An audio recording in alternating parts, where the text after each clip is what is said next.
This will be a question and answer class tonight in the true sense of the word, because I'm going to be asking you all questions as well. I'd like to ask you all questions to try to figure out exactly where you are in your transformation by asking you all signs of transformation. Now, who can start by giving me some indicators that they know what the signs of transformation are? The weather. Okay, be a little clearer, a little more explicit, please. Thank you, son. The weather. I'm saying we're shifting because of the weather. Mm-hmm. The weather. Okay. And I think what I'm interested in, more specifically, are personal signs of your that you're shifting and transforming. Give me some of the signs that you know already. Because, well, number one, I feel detached. That's good. Yeah, I feel like, I'm here, but I'm not here. I'm saying that. Please mute your phone. I can't get to the mute button. I got it's missing. Turn it off. All right. Now, go ahead, ma'am. I'm sorry. Okay, no problem. So, it's like,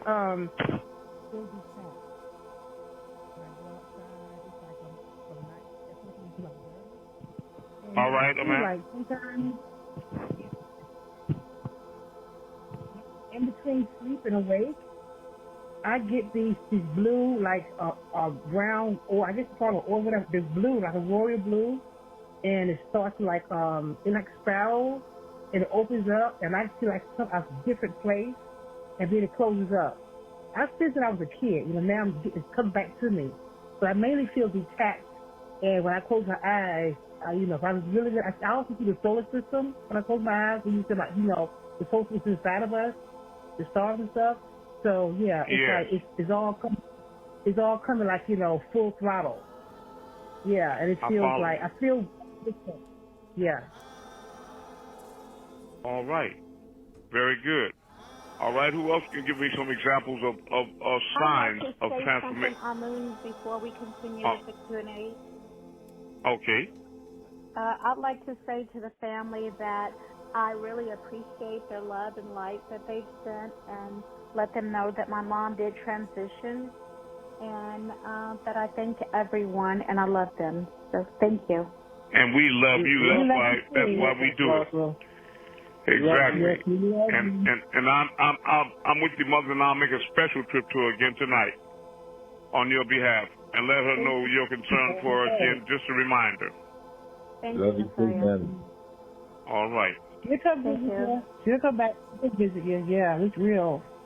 Thank you. That's what families do, That's what families do. It's all about love. That's the key to everything, isn't it? Yes. And these other creatures are all about hate and lies and blocking truth. Believe me. Yes, but the only amalgamation that's going to hold us together and get us there is becoming one and loving one another, right? Yes. Right. Yes. All right. Now, we were explaining how you know that you have some of the definite signs of transformation that you have individually. I have one. When you're walking, like you're walking close to nature, just walking along around nature, just like hours staring in the sun, staring at the sun. Mm-hmm. That's one of the signs that you know your transformation. Okay. And now, please.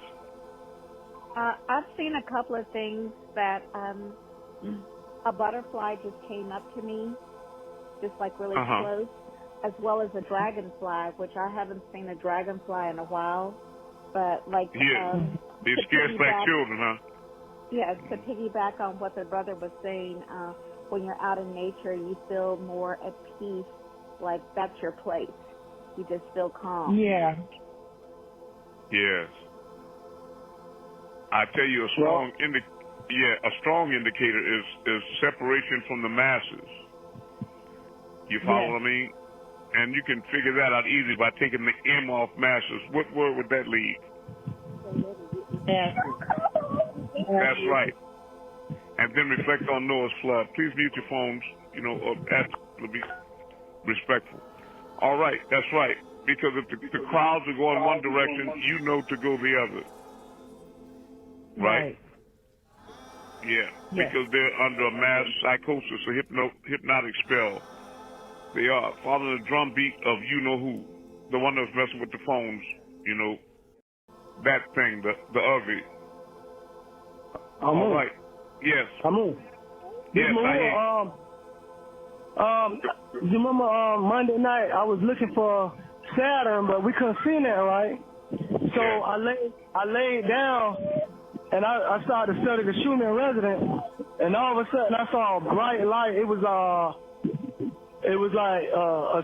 the planet Jupiter, but it was above the crescent moon, and I was like, how could I see that? And I'm in the house, you know what I'm saying? I went outside and I couldn't see it at all. And I jumped down and realized I saw it. I said, oh man. I said, I just saw Jupiter in front of a crescent moon. Now, mind you, there was no moon in the sky till after the hurricane went away. Now I went outside at night and I said crescent moon. All right. Well, there's no time in the spiritual realm for sure. But that's easy for me to explain because I often see things inside the house with my eyes closed in the dark that people see outside looking at with their eyes open. So that's just becoming one with all, and that's a sign definitely that you're raising up in frequency in that same human resonance that you study. So bless you, Maror. All right. All right. Okay, Anukas. A couple of days ago, I was sitting out on the front porch, and this pretty yellow, like Unc said, butterfly, it flew like across in front of me over to the other side of the porch. So I'm like, hi, butterfly, and it flew around the corner, and then it turned around and it flew back across me again, going to the other side of the porch. And then when it came back a third time, it just kind of like elevated, like flew up and out into the air. I said, well, now, that was nice because I remember having a butterfly experience while I was still in Lancaster because I like to sit on the porch. And this one was really pretty, like a blue-black, and he was bigger. And every day, somewhere between 3:30 and 4 o'clock in the afternoon, he would come and perch himself on the gate that was between the houses on that street. And he'd just sit there for hours and hours, for a long, long time, and he'd fly away. And this happened, I don't know how many times. Like a month or something like that. I don't remember the time that it was before I either went in the house before the weather started changing or something akin to that. But it was a really beautiful and spiritual experience for me because I was always kind of sort of scared of butterflies and flying things and insecty things like that. But I'm becoming more and more in tune to things of nature like butterflies. And that was a spiritual experience for me the other day when I was out on the porch. Very good. I love that. Thank you. Mute the phones. All right. Now, who has the next personal experiences about evidence that they're making the shift? Oh, I had one. Anukas just brought me back to when this happened like a week ago. I was walking downtown St. Pete, and I sat on the bench, and it was dark, and I was meditating for like 10 minutes. Out of nowhere, 3 ducks came up to me. They sat in a pyramid shape in front of me. It just sat there quietly. Wow. Okay. These are personal signs that you all are creating yourselves. The butterflies coming back, creating a pattern. Say it again, Amanda. That's nice. That's nice. It is nice. Cats come to my house. You're gonna hang out in my yard, but cats hang out in my yard now. I'm like, wow, so that's neat. That's nice. Yeah. What takes you out your yard? I see cats come over my house and go. Cats hang out at my house now. Cats, the stray cats. Who's feeding them, you or your daughter? Nobody. I'm not feeding them Really? not yet.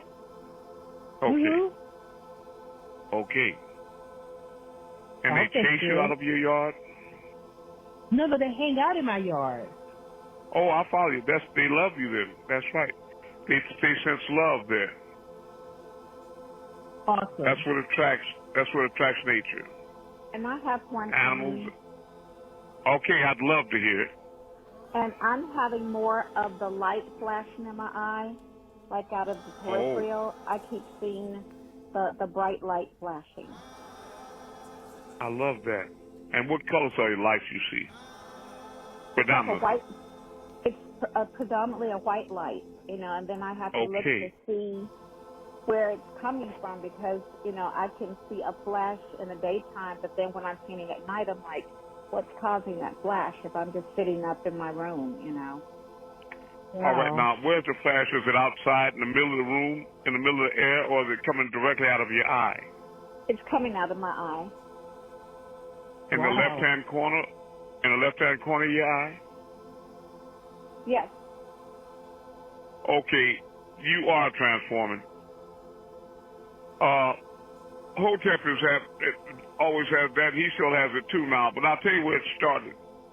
Before 2013, I was laying down on my back in the bed night after night, and then I would notice if this pure white drops of pure light, like plasma light, liquid light, coming through my ceiling, and I'm on the first floor in a 2-story building.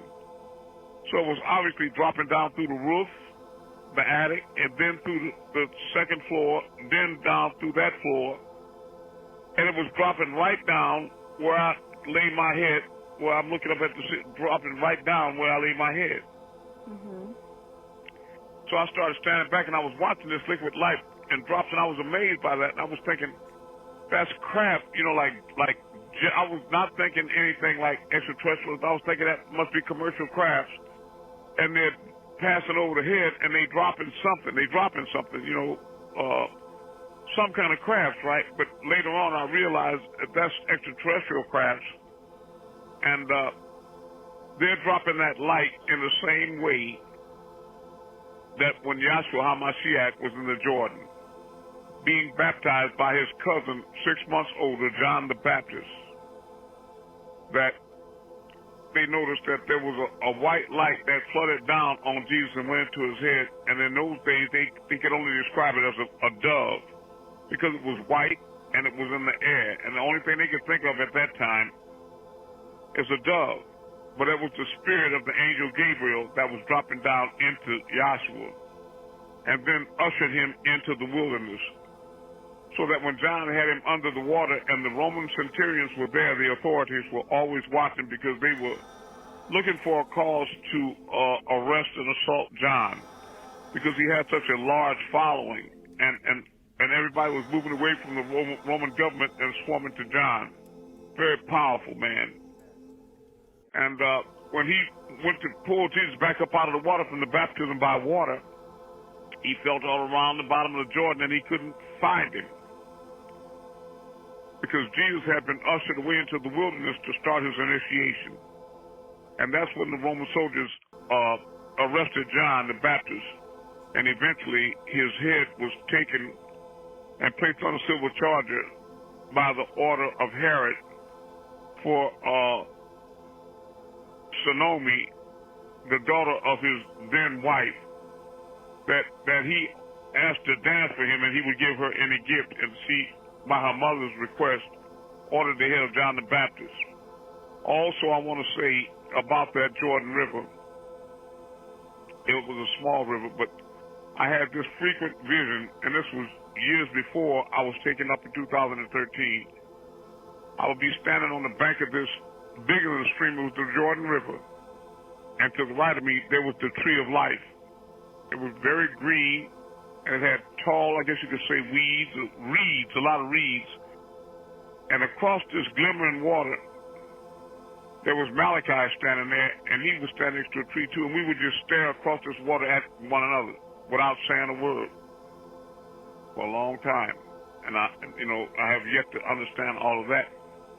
But I know too, while I'm there, that I used to always wake up, and I was standing at the base of the pyramid, the large pyramid in Egypt, and I would look around the corner with expectation, because I would always see Malachi. He was looking around the other corner, and we would the same thing, staring at each other without saying a word at the base of the pyramid. And then he would always look up. He would always, when our eyes made contact, he would always let his eyes keep looking up, and I couldn't understand what he was talking about. He was trying to tell me something. Another vision I always had, and I'm just trying to let y'all know to be prepared for these things that's going to start happening to you all. I could be laying on a couch in a room, say, for example, and then there was a doorway to another room. And I would always see this being in there, and I would walk over to him and stand on his left side. And then I would look over around him, and I would also see another guy standing around him looking at me. And I never could figure out who this other guy was, or the guy that I was standing next to.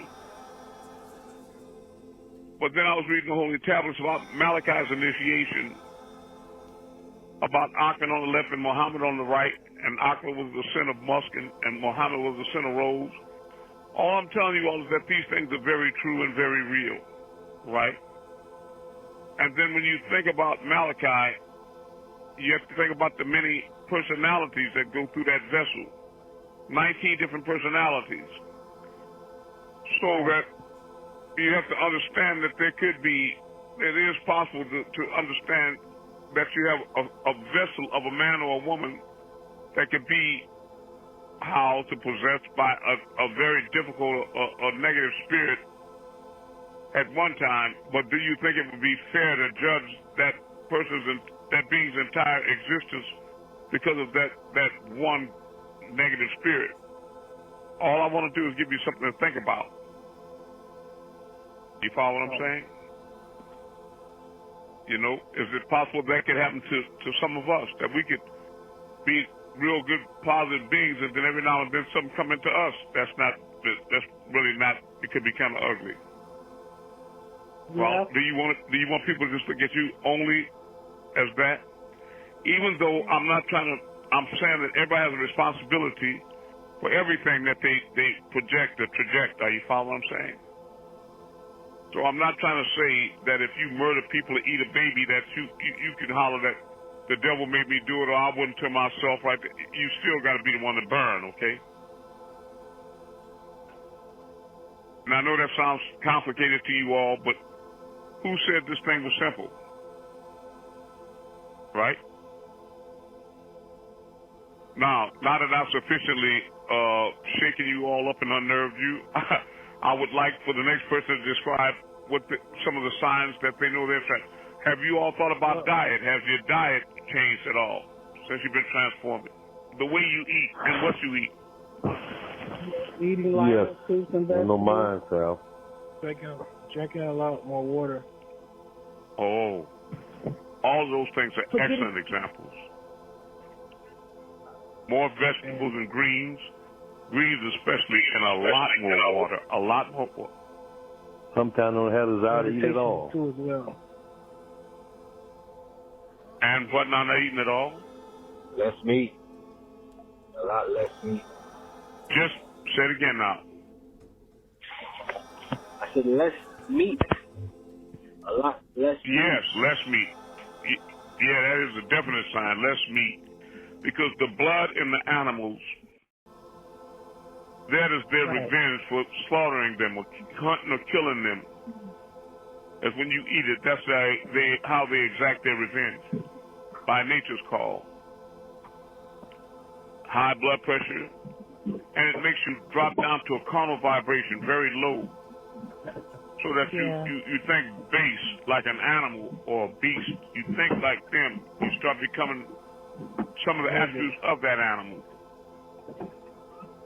If you notice, a lot of people that are older remember when a lot of old people sit around and barbecue or roast a pig or something, and they all sit around and eat that pig meat and chitlins or whatever.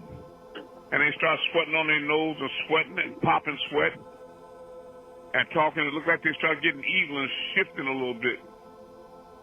And Lord, don't say nothing they don't agree with right around there when they full of that pig right there. And let them get a drink too. Yeah. And you had a whole lot of, strokes and heart attacks and things like that they would die from. Yeah, that's true, Amun. Yes, I know. Unfortunately. Well, all right. That's a sign. Yes, exercise. For example, if you have a car, you'll find yourself when you go to where you're going that you'll stop short of there and walk the rest of the distance. Or if you have something that's usually drive through a store that's only a block away, you find yourself, it's a nice day, I think I'll just walk today. Yeah, that's right. Exercise. You will find yourself exercising your body, which is just an opportunity for you to connect with nature again anyway, which thing you do love. Right. Because you're beginning to find out that nature is connecting with you because you and nature are one. Right? Which is the root of the word natiru. Right? Or netaru. Netaru. Very good. All right. Now, who has a question? I have a question. All right. Go ahead. Thank you, son. He asked that you go ahead first, please. Thank you, brother. I love you all. I really do. That is a sign of transformation right there, too. Go ahead. It is.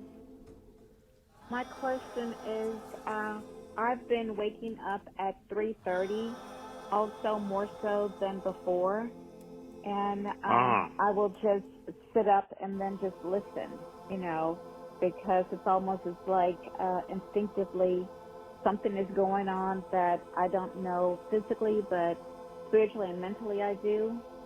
But I wanted to know, when a person transitions, does their consciousness leave instantly, or do they linger on this plane, or just what that process is? Well, as soon as they make the separation, they have I forgot the exact time period, but they have a day or a day and a half or 2 days to contact relatives, any close friends, anybody they want to try to let them know that they're all right, right? Mm-hmm. And then separate from that, at 2 o'clock in the morning or 3 o'clock, depends on where you are, what time zone, that it opens up the porthole to where you can connect with people that have crossed over to the other side of it, or they can connect with you. Oh, okay. And that happens every night. Okay. Some people call it the witching hour. They have many names for it. You follow? Okay. Telehat. Yeah. But I would suggest that as soon as, in the nearness of the time that she crossed over, that she's contacting you to let you know that she's all right. Now, the thing is strange about that is I wake up every night around that same time myself, just like clockwork. Mm-hmm. Right. Yeah. And I take that to check the DVD that I'm listening to and looking at. Right now, I'd like to make a strong suggestion that all of you within the range of my voice search through your archives and packages and find a DVD that I sent you called 3D to 5D. You all remember that DVD, don't you? Yes. Yes. Play that DVD every night without fail, all night long, and then when it stops, start it again. And don't miss the end 2 sections with the white man with the beard, the kind of older, thin guy. Open hand. Do not miss that part of it, okay? Oh, that's a movie. Well, it's not quite a movie. It's not a movie. It's a documentary. But it explains a lot. What I'll do is I'll share a little something with you all, if I can find it. Let me see. Because I don't have a DVD player. I have to get one. Yeah, Amanda, you have to get one. You have to get one right away. And I know that you have means, so you just have to realize how important it is to your transformation personally. You follow what I mean? Yes. It's very important to your transformation. All right. Yeah, don't be shocked that I know things that others don't know, okay? All right. Some people are shocked by things like that. But they're not shocked when I make mind links. That's puzzling to me. Now, you know I make mind links, but when I make mind links, you seem shocked. Now, why?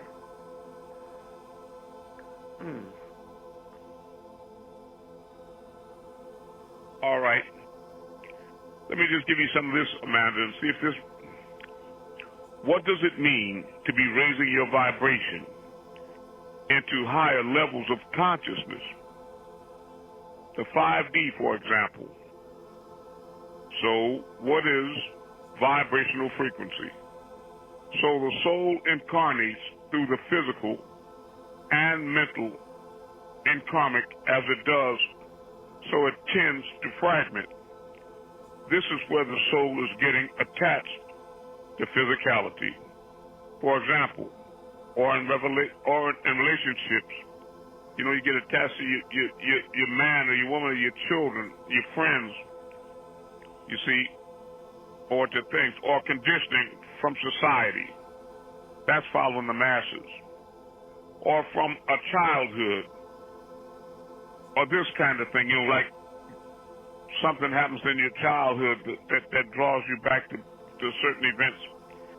And as the soul fragments, then what happens is that it creates identity that's plunged into the matrix of society in which we live. Now, what's being meant by the soul fragments is we're talking about the greater oversoul, of which there's one. But it can fragment and create the illusion of individuality, like you and me, here and there, a now and then.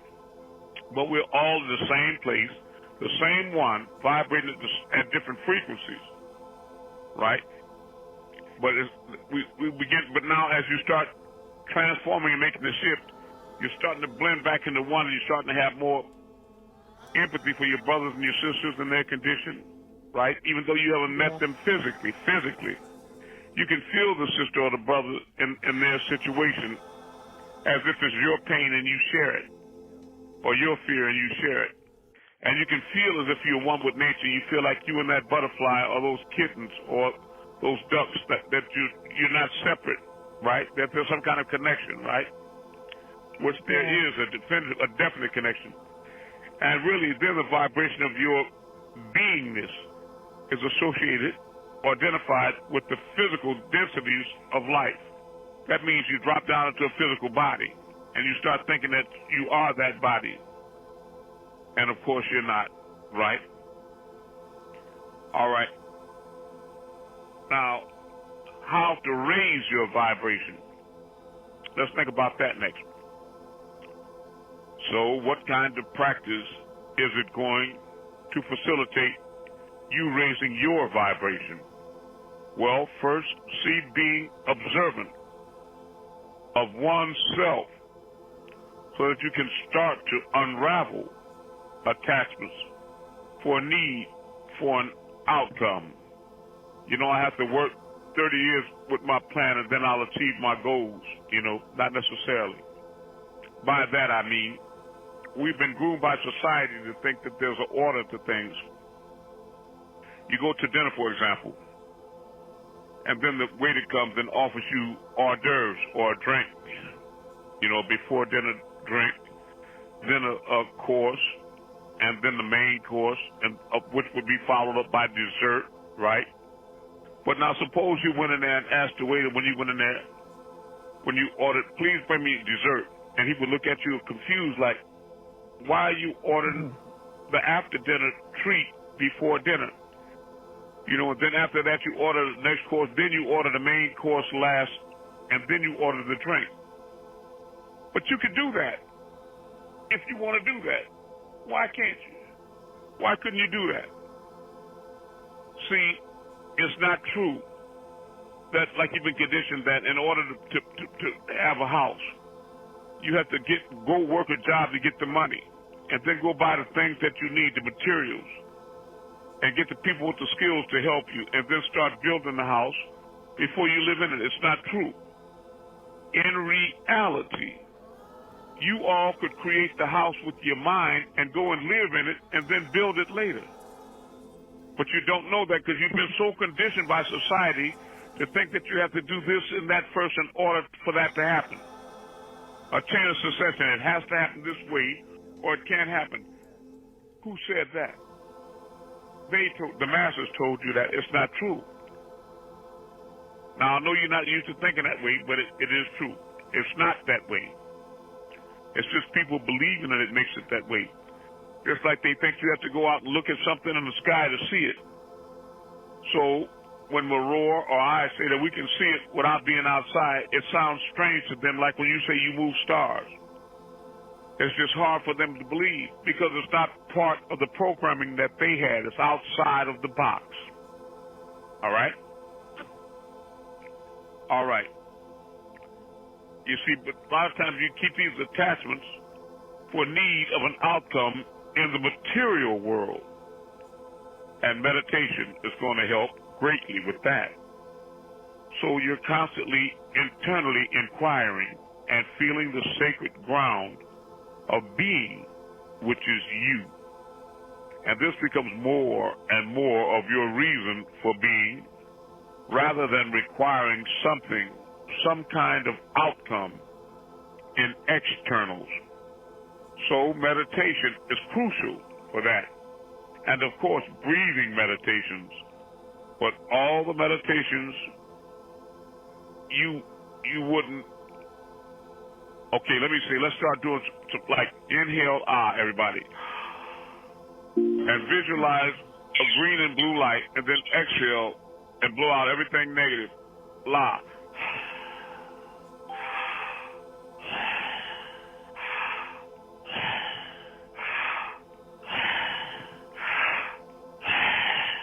You notice how hard I do that. If you do it that hard and put that much energy into it, then you feel your blood vibrating in a sense of euphoria, like a runner's high. When you jog, you feel a high.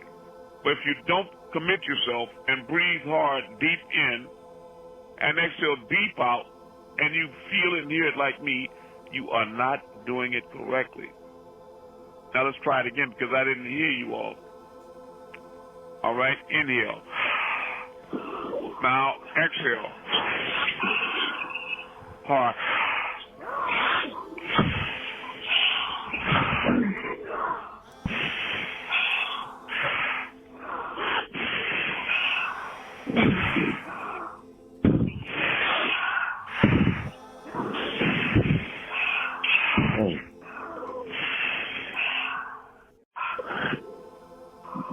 All right.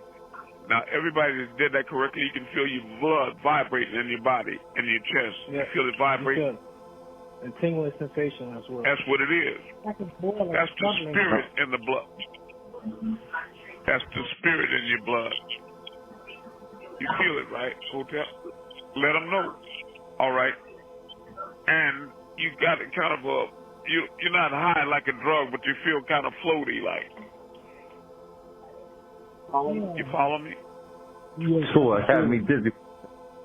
Yeah, that's right. It's not dizzy, it's high. Like a runner's high. A natural. Yes, a little warm, right. Because the spirit is in the blood. And the spirit vibrates faster, so it's hotter. It's warmer than the physical. Right. I'm on those. Right. Sure. Yeah, you do feel like you're high. So you do. But you really be connecting with the spiritual plane. Becoming less physical. So always use that as a precursor to meditation. Is everybody clear?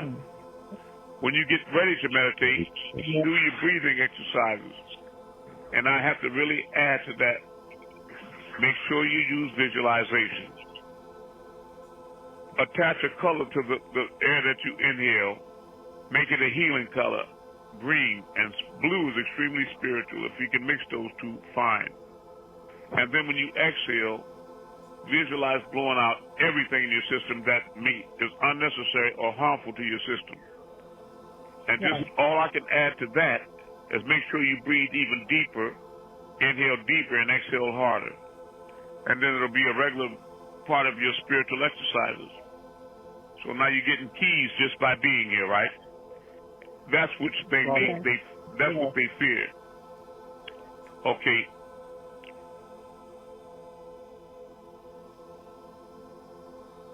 You meditate through visualization. I think we might come, at some point, you come to realize that you're living in two worlds, not one. Right? There's a spiritual world that you're visiting right now. There's a spiritual world that you visit when you dream at night. There's a spiritual world that you are involved when you see things like Maror, that other people go outside to open their physical eyes to see. Right? All right, that's the lower self that you have been connected through where the ego has been active, and that plugged into society, which Amanda was saying she's starting to feel she's separating from. But then now it's the high or higher self.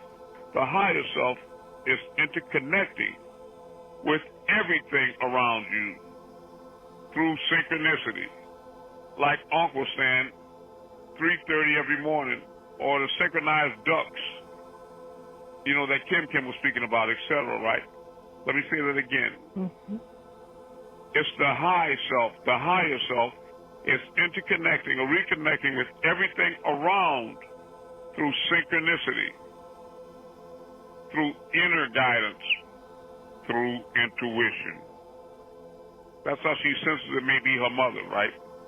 Through high-dimensional modes or moods, and so you're more responding to the deeper meaning of life, robbing the lower densities. That's what's happening in the world around you. That's how you know that the human resonance is real. The world also, is raising up in vibration, or the human resonance as you look it up.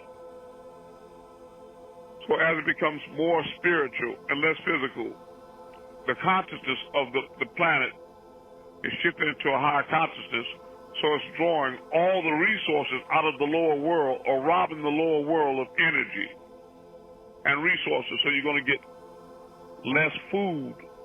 You're going to get less everything. Are you following what I'm saying? You see the shortages in the supermarkets when you go on the shelves.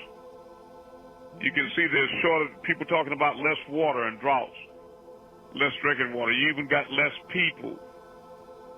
You see animals that you think are being extinct. It's becoming less animals, less trees, less everything. You even notice when you go out, those of you that are very conscious, as strange as it is, there's less children in the world now than there were before. If I may add, Elder, they also on the city transit bus, they lessened the seats now on the new buses. Really? You know why they lessen the seats on the new buses? Because they don't want you to notice the scarcity. The fact that when you get on the regular buses you got on, that used to be full, now there are a lot of empty seats, because you'd be thinking, where are the people going? In the same way that you drive around your city or walk around your city and you notice that there's starting to be a lot more vacant businesses and houses. And everybody is wondering, they're wondering, where are all the people going? They used to occupy these businesses and all these houses and places. Where are these people at? And so everybody in every city, okay, but you know what everybody's thinking? They're moving from here to someplace else. And when you think about if you put a name there someplace else, say Mexico or another state, then you don't know, but the people there experiencing the same thing, and they thinking they migrating to where you live. When everybody's asking the same question, where are they? Where are all these children that used to be out there with their backpacks and crowds, getting off buses? You could just hear them going in crowds too. So where are all these people at? What's happening, Amanda, is this. If you all look up a movie that I sent you all over and over called Left Behind, how many of you saw that movie? I have. I have. Yeah. I've seen it. All right. So it was a spiritual experience.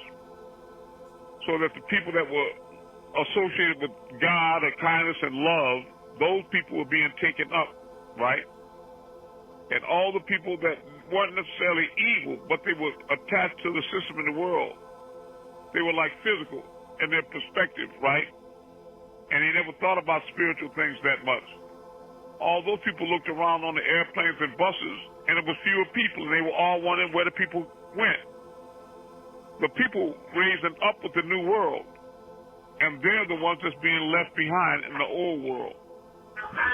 And unfortunately for those people left behind, when you go into the scripture, it tells you very clearly that there'll be a new heaven and a new earth, for the former things will have passed away.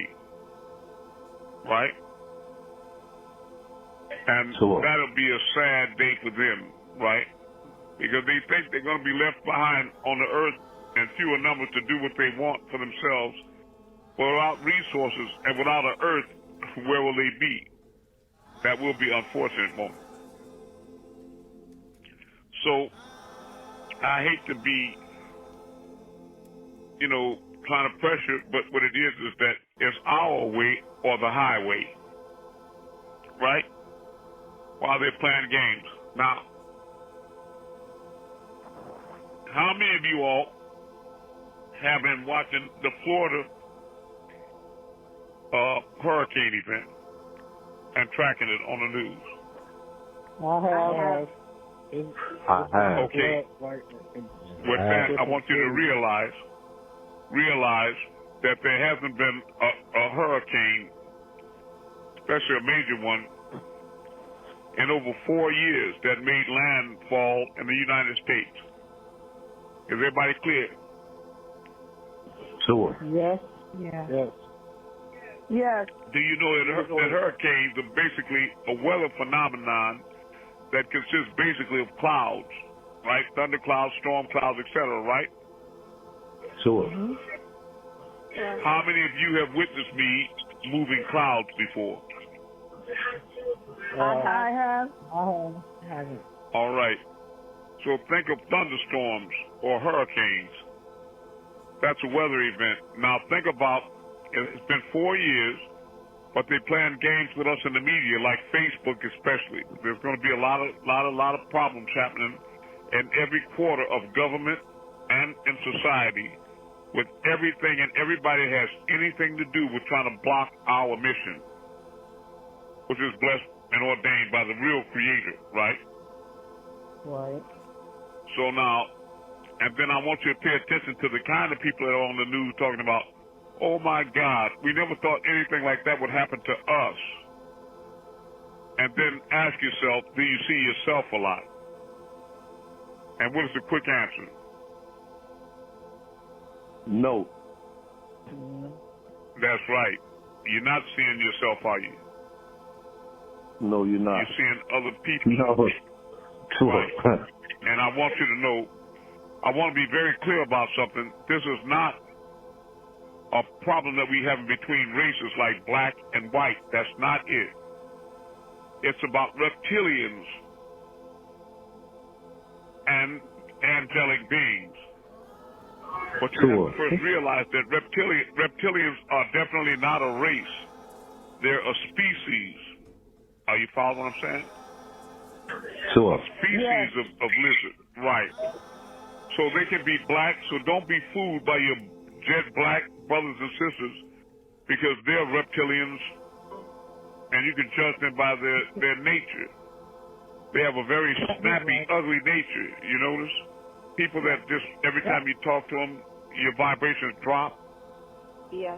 They're very sharp and ugly. You can't even say good morning to them. What's so goddamn good about it? That's almost what they want to, that's a reptile, okay, in human form.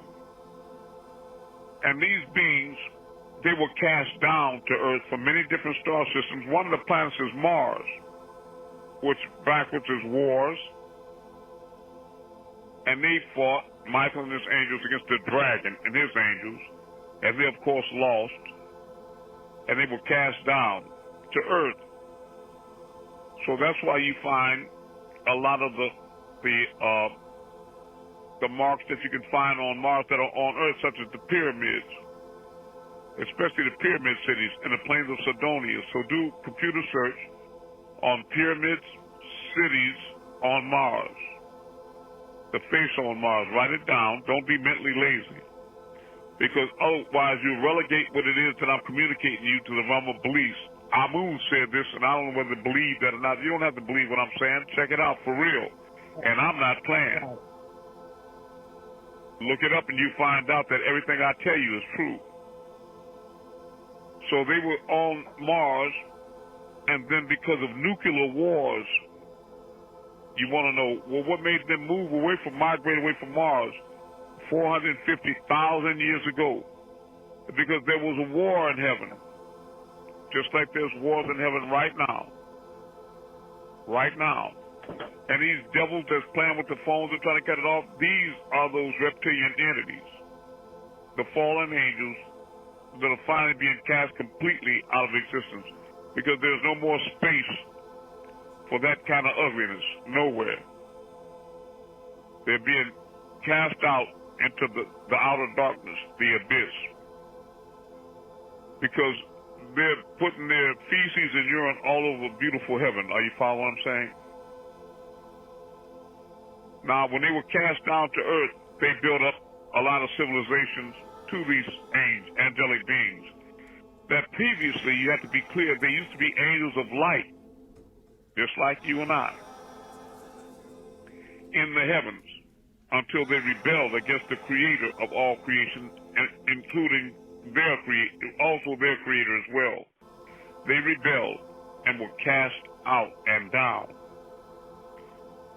So they set up the evil worship, but they're the ones that built all of these ancient civilizations predominantly that you see in the world, even though you have 7 cities built up by the disagreeable and 7 cities built up by the agreeable as well, because the 24 elders are here as well. And they made it with many of the earth women that came to them freely, while the disagreeable ones just raped the women, right, and produced these ugly hybrids that you call Nephilim. These people can be identified with trace markers in their blood like RH negative, for example, right? Don't let them deceive you. They're really evil, and their mind thinks exactly opposite of correct and right. They're the opposite of good. And so when you look around civilizations like Sodom and Gomorrah, Pumapuku, all these overthrown cities under the waters, you can see that these big giant stone buildings and civilizations were blown apart. By what? It couldn't be wind. I mean, what was strong? It was atomic blast. And you can tell that by the vitrification of the sand and stone around that area that was turning the sand and the stone into literal glass. And to fuse sand or rock into glass takes an incredible amount of heat that can only be generated by nuclear fusion. Are you following me? So they know it was nuclear war. They were overthrown. Some of them call it the Brahma weapon. That's what the Hindus in the book of Andorra, and all these ancient scrolls, you'll read about the fallen angels and the war they had in the heavens. And now when all these cities on the surface were overthrown by the heavenly angels, what they did, the ones that were left, is they scurried and they ran into underground caves, and they set up civilizations deep underground in caverns and in caves, networks, right? You can research this. And now what you find, unfortunately, around the world is there's a lot more regular sightings of these lizard people, because they think that they're coming back up to reclaim the earth and create a new world order and a new heaven. You know, next time you see one of these ugly things like our people, they do, tell them to go sit down on their scaly ass and sit down and stop dreaming some crazy dream that'll never happen, okay? Understand, this war, this fight they're talking about is just like this. If you fight with a blowhard asshole that's all out of line, just tell them to go outside before the fight. Well, I'm going to go outside. Going outside. I want you to go outside and practice your falling. You understand, fallen angel? Go outside and practice your falling, asshole. Because this is a fight where you hit them and they hit the ground. Fight over. That's right. You hit them and they hit the ground. Understand? But these are big, powerful creatures in many instances, from green to brown scales and many other different colors. They can be very smooth and this, that, and the other. And some of them can appear to you to be beautiful or handsome and this, that, and the other. You find a lot of these pimps and demons and these enchantresses and women that seduce people, incubus and succubus and all that. And they bring so much hell to your life. They bring so much hell and pain to your life. They really do. These seductive enchanters, they're witches and demons. These are those fucking creatures. They're horrible creatures, horrible monsters. That's them. So much blackness in their heart, no light at all. And even when they do something right, it's for the wrong reasons. If they're giving the milk in one village, you can believe they're bombing the next. Are you following me? You can look at your commercials, and now every other commercial has some type of a reptile on it. If it's not alligators driving a car, it's a gecko lizard selling you insurance. Or sitting in the backseat of a car, and then on the screen he's projected to be a very big giant. Or a giant reptile looking like Gargoyle or Godzilla coming up to a 15-story window, looking in with his reptilian eyes, old rusty brown knot bumpy thing, and eventually breaks into a window with his claw and gets a handful of people to take out to eat. You're starting to see reptiles everywhere, aren't you, on all the commercials? Aren't you seeing that? They're trying to reintroduce themselves. They're trying to reintroduce themselves into your psyche to prepare you for their return, which is not happening, right? To prepare you for their burn. But in their mind, they think they're going to overcome the will of heaven or the Creator himself. This is the ego and the arrogance of those clowns that got them originally cast out of heaven, right? So what have they learned? What have they learned, family? That's right. That's right. And so what they think of is these fits and starts, this is the third and final conflict. They think that they're fighting battles in a war, but what it is they have worn out all of their chances. This was their final chance. Do you follow what I mean? To give up their stupid ideas and evil notions and quit being a piece of fecal material walking around with clothes on and rejoin the galactical heavens and divine love, of which they have none right in them. Are you following me?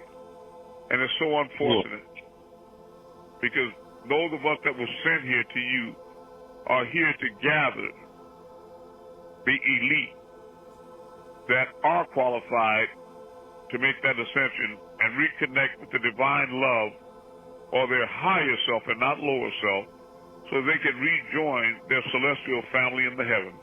Are you with us? You. Yes. Sure. Yes. All right. All right. Yes. That's you, AMUN-RAYAY. I'm glad to hear your vibration. Yeah, it's me. I'm glad to hear you. I'm glad you're here with us.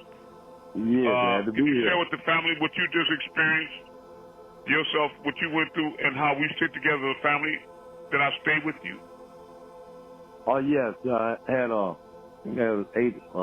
might have been a mango or something. I had some kind of stomach virus, and I called you, and I started to feel better the time I started talking to you.